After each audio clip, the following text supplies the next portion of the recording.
Broadcasting from New York City to the world, it's the G-Man Interviews.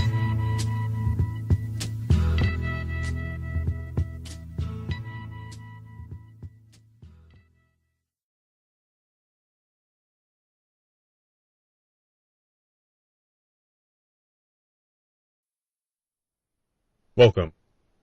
David Ost is the Joseph DiGangi Professor of Political Science at Hobart and William Smith Colleges in Geneva, New York, and frequent visiting professor in Eastern Europe, particularly Poland.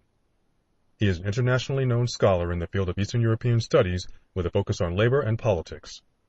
His books include Solidarity and the Politics of Anti-Politics, one of the most sought-after works on the collapse of the communist system in Eastern Europe, Workers After Worker States, a standard reference for research on labor in post-communist society, and The Defeat of Solidarity, Anger in Politics in Post-Communist Society, which won the Ed Hewett Award for Best Book in Political Economy. The Defeat of Solidarity, which traces the rise of the political right to the decline of the labor movement, was published in Polish translation in 2007 to considerable acclaim, and soon figured prominently into the country's political debates. Ost is now a frequent lecturer in Poland, and a highly sought-out commentator for many Polish publications. He is published in a number of scholarly and popular journals, such as Politics and Society, European Journal of Social Theory, Theory and Society, East European Politics and Society, European Journal of Industrial Relations, The Nation, Dissent, and Telos. He is currently on the editorial boards of Politics and Society, Eastern European Politics and Societies, Polish Sociological Review, and Studie Socjologiczne. Professor Ost joins us for a discussion on the rise of anti-Semitism in sections of Europe, the situation in Ukraine, and an in-depth analysis of Russian President Vladimir Putin. It's a pleasure to welcome you to the show, Professor Ost. Thank you very much. Thanks for inviting me. I'd like to begin with the unprecedented rise of anti-Semitism in Europe.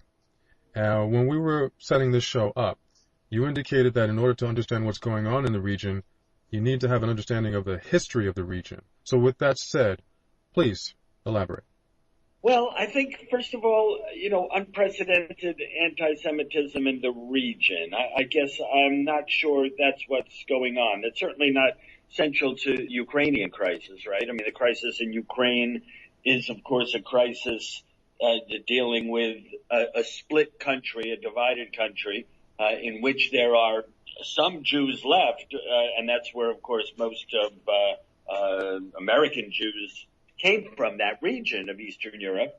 But that's not a major issue right there. What we have been seeing more in Western Europe is, this anti-Semitism, yes, probably caused chiefly by anti-Zionism. There's always been a kind of thin line. I remember,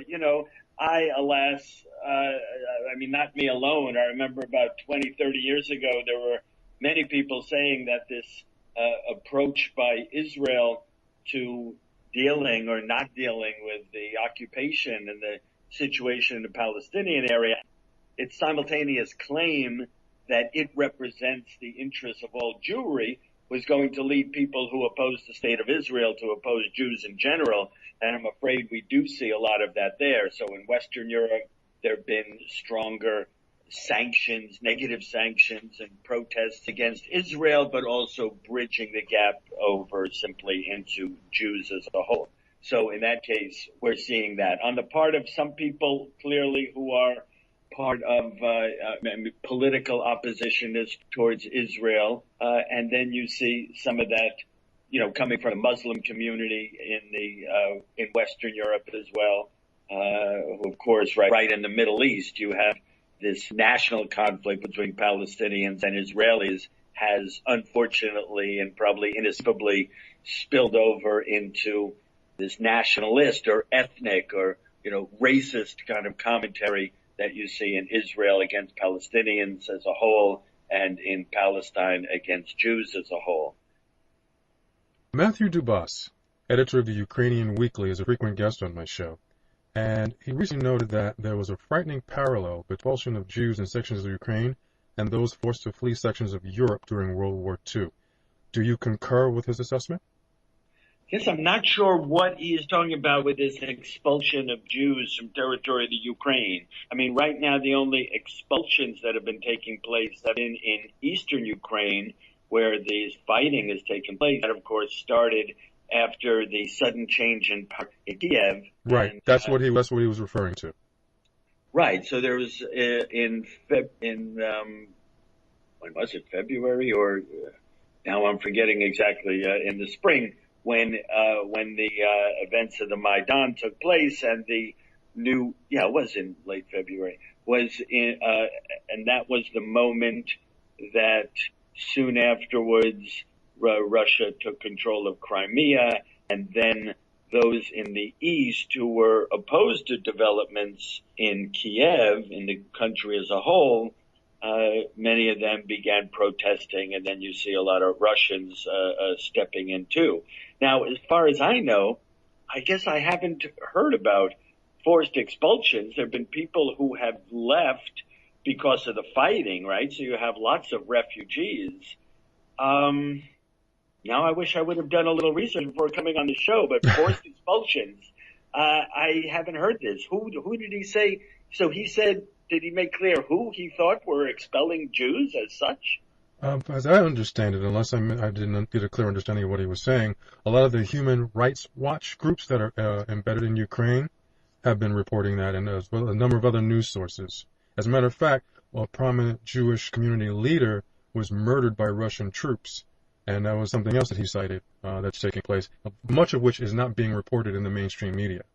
Yeah, well, there's a lot of stuff that's going on there that is not being reported. Yeah, sure. I mean, there's sort of too much to go on. All those developments are occupying plenty of papers in Europe. I mean, I've been reading a lot of the coverage in the Polish press, and in a compendium of Russian and Johnson's list is a list that comes out every day, a listserv with a few dozen articles each day dealing with Russia, and so many dealing with Ukraine. And look, on the one hand, at first there were claims by those in the East and by Russians that the new government in Kiev are anti-Semitic. Now, there are, of course, nationalist elements in that new Kiev government who are ideologically and historically associated with old anti-Semitic organizations, going back to the 1930s, 1940s, when, alas, there was massive killing on all sides. There were Poles against Ukrainians, Ukrainians against Poles, Ukrainians, sometimes Poles against Jews. And so there are people today from the government in Kiev who are associated with that. And so Russia was trying to spread propaganda that they're all anti-Semitic, and they should be condemned for that. I'm afraid my first reaction is to hear your guest saying, well, look at what the Russians are doing, that they're particularly anti-Semitic. It seems to me that this is a bit tit for tat. That is, we know that in the West, the charge of anti-Semitism is a very serious charge, and those who are tarred with that brush are discredited. And,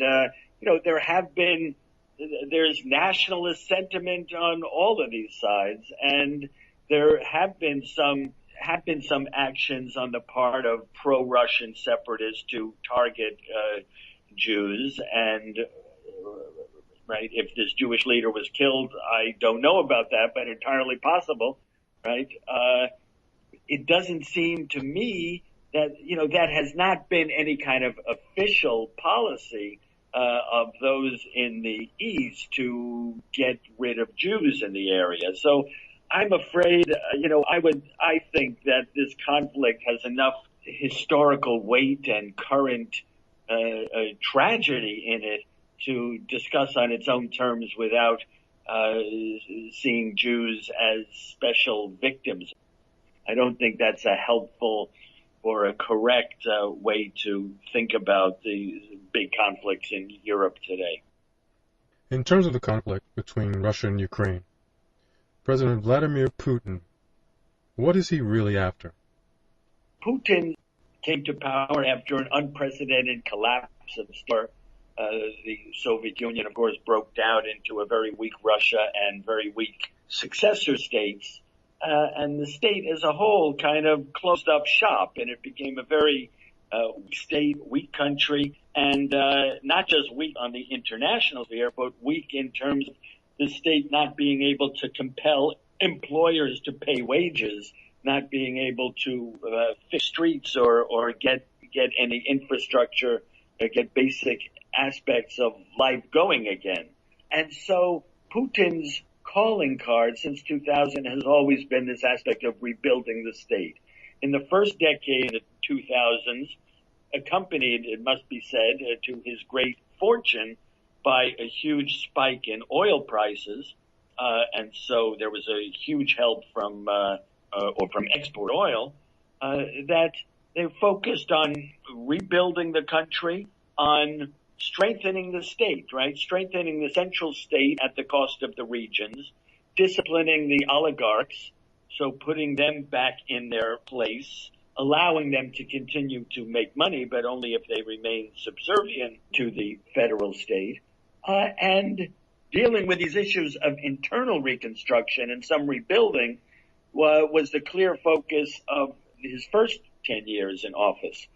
He also had the fierce conflict in Chechnya. That's a region, southwestern region of Russia in the Caucasus, that has been under Russian control since the early 1800s. In fact, even Leo Tolstoy wrote one of his famous stories, Haji Murat, dealing with a Chechen rebel. That conflict goes back a couple of hundred years, and in the 1990s it flared up again as Chechnya sought independence from Russia. The Soviet Union broke up into 15 different republics, according to which of those territories had been considered Soviet Socialist Republics, as in the USSR, Union of Soviet Socialist Republics. Chechnya was not one of them. It was just a region of Russia. So their bid for independence was rejected.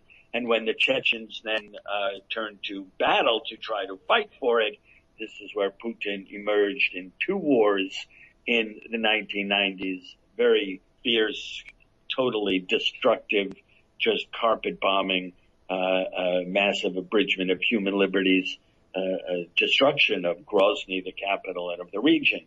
And so put that in order. In any case, what we've seen in the recent years since Putin returned to power, your listeners might recall that for 4 years, from 2008 to 2012, he was technically prime minister, and Medvedev was president.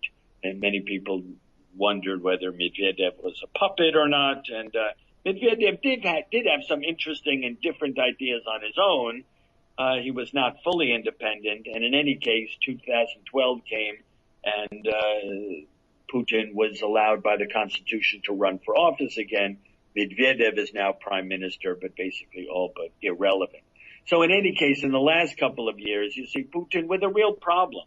Putin was very popular, but Putin has had the problem that since 2012, what exactly is his program? Rebuilding the state has been accomplished. That's not a strong enough program. It was his new coming back to power got people on the one hand very tired of the same person in power as a kind of natural phenomenon, especially in our age of mass media, right? To see the same person in power for so long. And he had already done the efforts of rebuilding the state. Moreover, he was facing increasing difficulties by those who say, okay, things are not like they were during Yeltsin's time, but we still need more development. We need a different kind of leadership. We need some grand goals to strive to. And here Putin has not been very imaginative, and he is pretty closed off from the rest of society. That is, he's got a whole group of advisors, and most of Russia, you don't have democratic elections where new leaders from the provinces are able to emerge spontaneously. So he's still in office, and he seems to have taken on as the grand task now the strengthening up of Russian power in the international arena. Now, here's where some sympathy for the plight of Russia, I think, must be expressed. Well, sympathy in the sense that the country took an incredible blow to its prestige and blow to its power, and a very sudden one, in 1991 with the collapse of the Soviet Union. As you may know, I focus a lot on Eastern Europe, the smaller countries between Germany and Russia, who, alas, have suffered too much conquest and misfortune during not just the 20th century, but before that as well. A lot of small states that are and have to be reconciled to their smallness. Russia, in a sense, is a country that's condemned to greatness, that is condemned to being a big power because of its sheer size. And it's a way of the world I don't like, but it seems hard to imagine that Russia in that region could and would accept becoming a completely irrelevant country, right? A completely irrelevant power. And so in the last years, the big issue has been to prevent NATO from expanding on its borders. There seems to have been misunderstanding after the collapse of the Soviet Union about the role NATO would play. In fact, in the United States, right after the Soviet Union collapsed, NATO expansion was not by any means a done deal. There were some people who said, even in the West, that, well, perhaps this doesn't pay to expand NATO. There is no grand enemy at this time. Moreover, if we expand NATO and bring it right up to Russian borders, then that will provoke the Russians into a more militaristic response.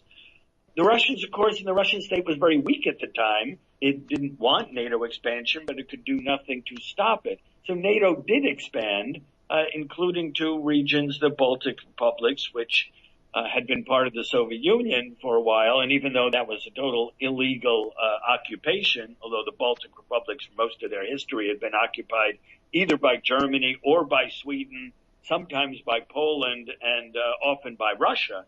So they were never fully independent until for a brief time between World War I and World War II, and then again after the collapse of the Soviet Union.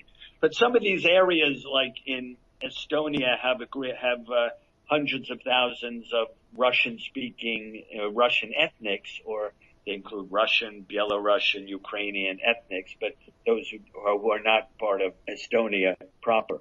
These countries became part of NATO, and in the last years we've seen that Putin has sought to draw the line and prevent either Georgia to the south in the Caucasus, or particularly Ukraine, to become a NATO state.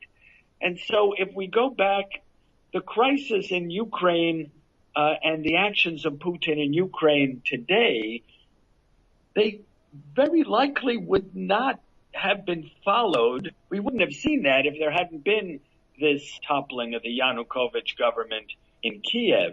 On the one hand, is a very corrupt government. On the other hand, it was a government that was coming up for re-election this year, around now, I believe. Soon after it was toppled, there was supposed to be, through the calendar, an election in which he might have been defeated. But the problem in Ukraine is that Ukraine was the largest of the former Soviet republics that broke down into being an independent state after 1991. But it was and remains a very incoherent and non-uniform state.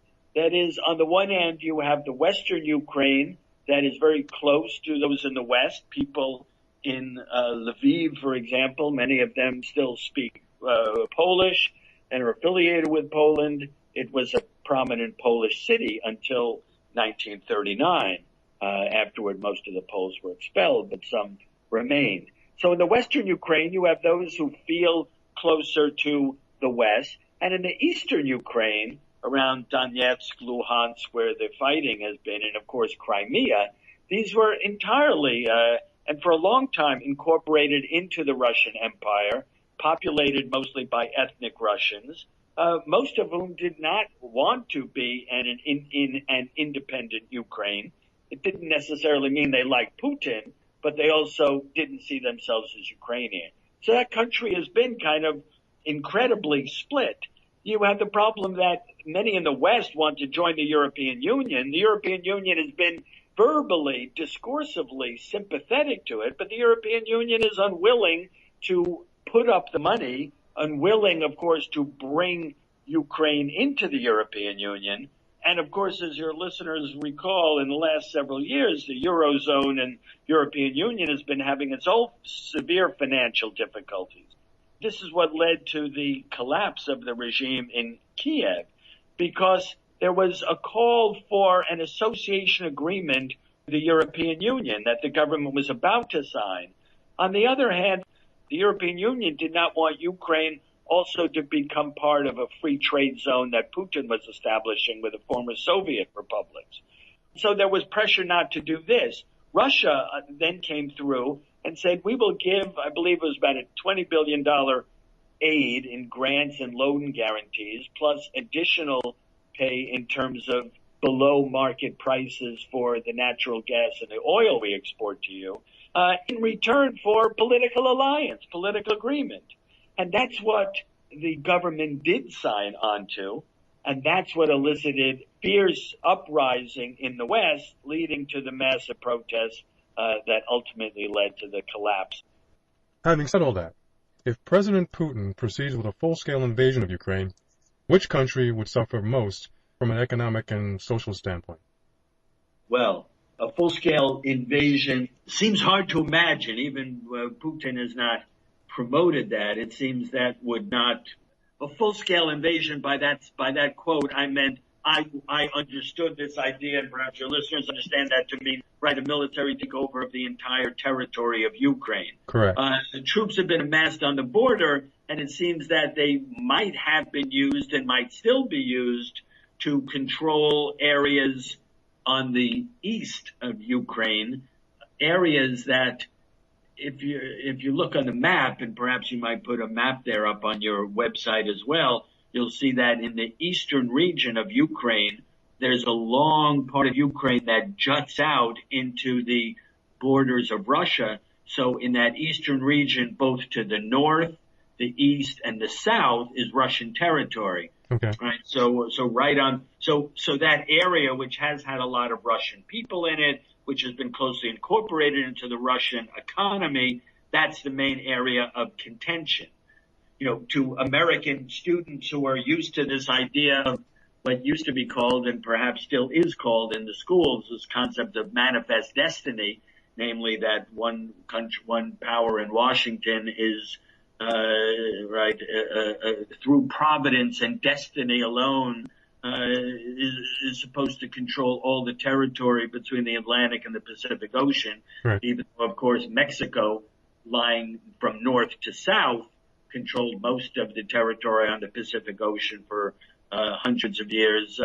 Mexico and the Indian Empire there controlled most of that territory. So, I mean, I mention this because if we look at, I don't want to make that claim, but those who talk about manifest destiny could see this area of eastern Ukraine as geographically it ought to be part of Russia. So this has been the main area of contention, and it seems that the troops might have been and might still be used to take over that area. It's unimaginable to see Putin, certainly at this stage of the development of world developments, marching into and taking over areas in which there's no support whatsoever, right? I mean, the areas like Crimea or eastern Ukraine where Russia has been active, or even for that matter, northern Georgia, these are areas among people who did not want to be incorporated into the governments, the independent governments that the West was supporting. So, that's what makes it so easy for the Russian press to spin this in an entirely different direction, right? That Russia is acting as defenders of those who find their rights oppressed. Now, I think, look, just like I think that's a false charge for America to do in much of the world, right? America was going to make things better. Saddam Hussein is a bad person with a bad regime, so America will come and make things better, right? And of course, the mere fact of war now, 11 years later, has kept that country and that entire region, right, riveted into a far worse conflict and years more of instability and terror and torture than was ever the case under Saddam Hussein. But the Russian press and the Russian government has a better case that in these regions there are people who are wary of their local governments, that is the governments to which their territory formally belongs, the governments of the states to which their territory formally belongs, and they oppose that. And some of them were looking to Russia for support. Now, Russia reacts in a high-handed way. And Russia doesn't just send in aid, it also sends in its thugs, and it also sends in its brutal nationalists. So, not everyone in the east of Ukraine, although they are unhappy with Kiev government, they are not all happy with Russian aid, because just like in other countries, not everyone sees things in an entirely nationalist line. Plenty of, liberal Russians in the east who are wary of Kiev because they say Kiev government does not have our interests in mind, but they're also wary of the kind of regime that's been pursued by Putin, clamping down on the press, simply an authoritarian style of Russian politics. So in other words, they're Russian very much, but they're not authoritarian Russians. So still clearly both in northern Georgia, this was in 2008, just as George W. Bush was exiting office, right during the Olympics at that time, you and your listeners might recall. This was something that the president of Georgia, Saakashvili, seemed to want to provoke this conflict in this region, and Russia seemed to have been waiting for such an opportunity to then to go in and basically de facto annex regions of northern Georgia where Ossetians and Abkhazians were living, who find themselves more sympathetic to Russian government and being part of Russia than being part of Georgia. And so we see some of that in Ukraine as well. So again, going back to the idea of an invasion, it does seem possible that there would be troops coming over to take over that region, but it seems both, unimaginable and pointless, right, for Russia to try to take over regions in which Russia is completely hated and rejected. It's not that kind of government, and Putin has never made that kind of feint. Now, one can say, and we see this a lot in the press lately, well, all bets are off, anything's on the table. And there does seem to have been a time a few months ago when many people were looking at Putin and saying, well, gee, the concepts of rationality don't seem to hold here. What exactly is going to happen? As someone who spent a lot of time outside of America, I must sadly, remind or inform listeners that in 2003, when the U.S. was committed to invading Iraq, even though neither the United Nations nor the Security Council nor most of the world accepted this and said it was going to do it anyway, a very common view around the world was to say, wait a minute, oh my God, America, we always thought we understood America, but after 9/11 and its new government, they seem to have gone crazy, like they just can do anything. Their aspects of rationality just don't hold anymore. And there were some even American defenders who said, well, maybe it's good for the world to see America as a little crazy, a little reckless, right? That's kind of, quote, a good way for others to take our interests into account if they think we're big and crazy. It's like you go into a bar, you see this giant bully who's drunk, and you say, well, I don't want to get in his way, right? Even though he's being an asshole, I'm not going to get in his way. I'm going to go the other way, right? And so there were some who were defending America at that time. Let the world see us as crazy because then they'll stop. Now, it's possible that Putin may like to be seen somewhat in this way. Like, watch out for me. I can do anything, so take my interests into account. It does seem now in the last couple of weeks, right, Ukraine has been off the front page of the news because there's a ceasefire that is generally followed, although there are certainly periodic breaches. And it looks now that it's going to bring what international relations people are increasingly calling by the label of frozen conflict, that it's not resolved formally, legally, but nevertheless, people live, life goes on, and that's okay, right? So there are parts of the world, like in North Georgia, Kosovo and Serbia is another part of that. Parts of Bosnia are not fully, recognized as international entities. And so Eastern Ukraine might be like that as well. I must say one of the interesting things, and perhaps surprising, perhaps not surprising, developments in Kiev, right? Kiev, of course, that's the official government of Ukraine that has been combating those in the east. But you see a lot of arguments now in the Kiev press saying, maybe we should just give up the east. Let's give up Donbass. Some of them have said clearly, it says, look, basically our choice is either reform or war. Either we reform and go with the European Union, or we try to maintain unity. We insist on fighting and carrying out a military campaign, and we get mired into a conflict with Russia, and Russia maintains a great deal of influence here. And some are saying, well, maybe we should just withdraw. Well, that's a bad precedent. It's like, well, they're almost being left to carry on this struggle to maintain borders the way they are now in order to serve the purposes of that principle that you can't break up states. You can't lead to the breakup of state borders. Even though in the year 2014, we're seeing what future historians may see as a real turning point in the global map, insofar as you're seeing state borders being transformed in the Middle East. That's, of course, the latest war that America is involved in, because you have the so-called Islamic State emerging, which is setting up itself as a state power on territories of what formerly belonged to Iraq and to Syria, right? But there's this group that exercises full control over this area. They have established their own state. Of course, they are recognized by no one. But we see that the old borders in the Middle East, which were devised after World War I, were devised by European imperialism. For the areas in the Middle East are areas that once upon a time were under the Ottoman Empire. Then the Ottoman Empire broke up and was taken over mostly by Great Britain, partly by France. And then after World War I, they're erecting these borders, creating these artificial states. And those states have existed ever since in borders that make no sense nationally, according to ethnic lines.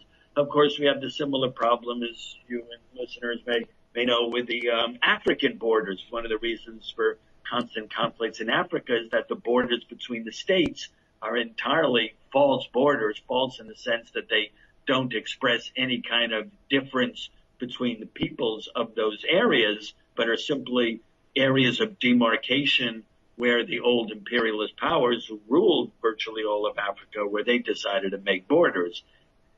Ukraine, alas, may end up like that. I mean, I was one of those in 1991. I mean, there were many people who could just see, look at this Ukraine, knowing the history, knowing the different people there, the different cultures. Political science concepts say, well, there's a single state but many nations, meaning that a cultural unity that kind of wants its own state. So you had a state, this Ukraine, that just didn't seem to be coherent, didn't seem to be viable from the start. And alas, it's had those conflicts ever since. It's been kind of governed by strong oligarchs for the most part. And that's another development going on, a little under the radar screen, because economic news is not as sexy as military news. The Ukrainian economy is just in free fall, complete collapse, a decline of 5% GDP, I think, since the new government in Kiev has to pay billions of dollars more in heating fuel because the bargains it got from Russia are, of course, no longer being proffered by Russia. So in the oncoming winter, there'll be a lot of people going cold, and the country is in big debt. And, it's like the European Union is going to be asked to pick up the slack. What will probably happen is there'll be, a little bit of aid by each of these proxy powers, that is, European Union for those in the West and Russia for those in the East. There might be some special aid for their people there, but no one is going to come through with a huge aid package to really help either of them out. And there's going to be a lot of colds, children and adults, and of course, a lot of unnecessary deaths. And probably in the long term, the only thing that can solve it, it seems to me, I guess, when I think about it, and this is not a common view, and I don't know exactly how it would come about. It would be traumatic. But, I really don't see a plausible end to the conflict without a formal division of the state. And that's got a lot of difficulties. Some say, you want to consign part of it to Russia, and they're brutal. Well, without being Russia, they're go ahead. If I'm understanding you correctly, it really isn't a viable or real solution. Well, look, the United States and Western powers have agreed from the beginning of this crisis that the United States, the Western alliance of any sort, is not going to be militarily involved if Russia wants to take it over. In other words, it's been quite clear. Everything they've said, we will not fight in a military way. We'll put sanctions, this and that. But they've said, look, they couldn't be clearer. If you want to militarily take it over, well, obviously, you're stronger. Bullies can beat up weaker guys. You can do it. And, we won't declare war on you for doing so. I think for the aims that the administration has set, it's actually had a very good policy. I must say this does seem to have been true of much of Obama's policy. It often gets criticized, of course, for being, quote, weak. But in 2008, when Obama was elected, it was clear that America's great power, quote unquote, to invade Iraq had also led to a disastrous situation. Power can't resolve these things. And now Americans are becoming familiar that, weakness can't solve these things either, right? These problems can't be solved. It's true. And can't be solved in some easy way, preserving the status quo. Nevertheless, Obama has set the goal as being to limit what Russia does, to make it clear that it will pay a steep economic price for taking over the area. And so it could probably continue that way. What I said a minute ago about that it seems to me very often that the only viable solution is a division of the country. Having said that, I don't see it as politically possible for America or for any country to propose that now. That's like the big international taboo of recent time, that borders are considered sacrosanct. Even if we look at the Kurdish area, we hear a lot about Kurdistan. Children still cannot find Kurdistan on the map, nor can anyone else. It doesn't exist as an independent state, even though in reality it functions as one. Many people have said Kurds are U.S.'s biggest allies. They're not Islamic, or they're very different from Sunnis and Shiites. They have their own independent culture, but no one in the West, although they're giving all this support to Kurdistan, is calling for revising those borders. So no one is willing to go open up that can of worms. That might be something that just happens, quote, on the ground anyway, but perhaps it'll lead to a whole plethora of frozen conflicts around the world, right? Ukraine looks like it's about to be added to it, because Russia may not want to provoke that issue either of dividing it up. So, yeah, I don't know. I'm a much better analyst than I'd be an advisor to president, especially because, I understand the political limitations. Again, politically a kind of impossible move to call for the breakup of that. Of course, much statecraft occurs behind closed doors, right? We don't know what's going on. We don't know the exact contacts the U.S. has been having with the Syrian government, for example, right? Occasionally we read in the New Yorker perhaps something about, special ops being inserted and doing work in one place or another. Seymour Hersh, the great investigative journalist, you could always read him to find out what the American special forces are doing when no one else writes about it. So there may be developments going on behind the scene that might lead to some kind of a breakup of Ukraine. And as I said, what's really surprising and maybe the new development is that you see more and more people in Ukraine itself saying, yes, the East formally belongs to us, but we can't do anything in Ukraine while we insist on maintaining control of that area. Like, unfortunately, it's got our hands. And some of the more insightful names in the West acknowledge that we in the West did a very bad job in maintaining the East. That is, what we could have done and should have done is that while the Maidan was going on in Kiev, and especially the day Yanukovych is about to leave, every top administrator from Maidan, or at least many of them, should have gone that day to the East and said, yes, okay, we've got rid of this government, this president that comes from your region, and you may be sympathetic to him. We want to establish a new kind of democratic rule. We want to keep you part of this game. But they didn't do that.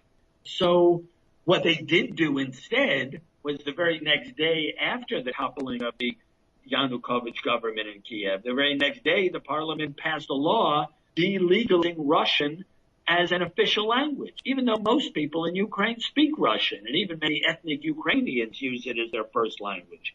That law that was passed was subsequently repealed, so it's no longer in effect. Nevertheless, it was actually passed, and many people in the East, the first news they get of the new government is that Yanukovych, who's from the East, has been deposed, and the new government says Russian is not a legitimate language. So, yes, many of them felt, well, we're not part of this, and so we should turn towards separatists or something. That gave the separatists a lot of pull, a lot of clout. Thank you for taking this opportunity to be with us and sharing your analysis, Professor Ost. I greatly appreciate it. Gary, thank you so much. You do a wonderful program and a wonderful service with all your interviews and your media presence, and I know others are grateful for it. Thank you very much. I'm humbled to be a guest on your program. Thank you, sir. And that's going to do it for this edition of the G-Man Interviews. As usual, I thank you for joining me. And if you'd like to contact me, or if you're interested in being a guest on the show, feel free to shoot me an email at fromthegman@gmail.com. That's fromthegman@gmail.com. Until next time, stay cool, stay safe, and stay informed.